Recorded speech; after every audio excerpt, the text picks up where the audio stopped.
Hi friends, అందరికీ నమస్కారం. Welcome to my channel. Friends, ఇప్పుడే అందిన వార్త. ఈపీఎఫ్ఓ భారీ గుడ్ న్యూస్, 50,000 బోనస్. మోదీ ప్రభుత్వం ప్రైవేటు ఉద్యోగులకు అనేక రకాల సంక్షేమ పథకాలను ప్రవేశపెడుతుంది. అందులో భాగంగా ప్రైవేటు ఉద్యోగులకు ఇది ఒక శుభవార్త.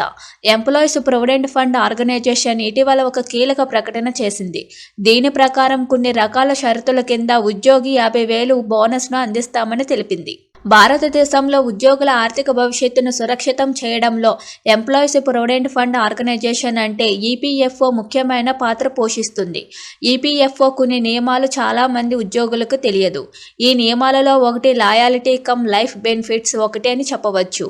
ఇందులో ఉద్యోగి నేరుగా 50,000 వరకు బోనస్ లభిస్తుంది. ఇందుకోసం పీఎఫ్ ఖాతాదారులందరూ ఉద్యోగాలు మారిన తర్వాత కూడా అదే ఈపీఎఫ్ ఖాతాకు కాంట్రిబ్యూట్ చేయడం కొనసాగించాలని సూచిస్తున్నారు. ఇది వరుసగా 20 సంవత్సరాల పాటు ఒకే ఖాతాకు కాంట్రిబ్యూట్ చేసిన తర్వాత లాయల్టీ కమ్ లైఫ్ ప్రయోజనాలను పొందేందుకు వారికి అవకాశం ఇస్తుంది.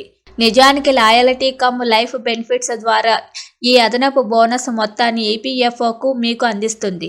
దీనికోసం ప్రొవిడెంట్ ఫండ్ ఆర్గనైజేషన్ కొన్ని షరతులు నెరవేర్చాలి. కనీసం 20 సంవత్సరాల పాటు పీఎఫ్ ఖాతా కలిగి ఉద్యోగులు మాత్రమే అదనపు బోనస్ ప్రయోజనాన్ని పొందగలరు. అలాగే మీరు ఎంత బోనస్ పొందాలో నిర్ణయించడానికి మీ ప్రాథమిక జీతం ఆధారంగా మీ అదనపు బోనస్ దీని ఆధారంగా లెక్కించబడుతుంది.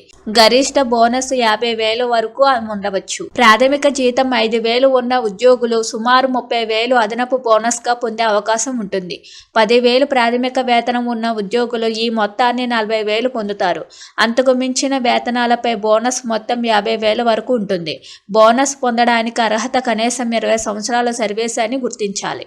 పదవీ విరామణ తర్వాత ఈ అదనపు బోనస్ లభిస్తుంది. తద్వారా ఉద్యోగులు కొంత అదనపు డబ్బు నుండి ప్రయోజనం పొందవచ్చు. మీరు కూడా 20 ఏళ్ల సర్వీస్ను పూర్తి చేసినట్లయితే మీ బేసిక్ జీతం ప్రకారం అదనపు బోనస్ కోసం దరఖాస్తు చేసుకోవచ్చు. అదనపు బోనస్ కోసం ఆన్లైన్లో దరఖాస్తు చేసుకునేందుకు సదుపాయం కూడా మీకు అందుబాటులో ఉంటుంది.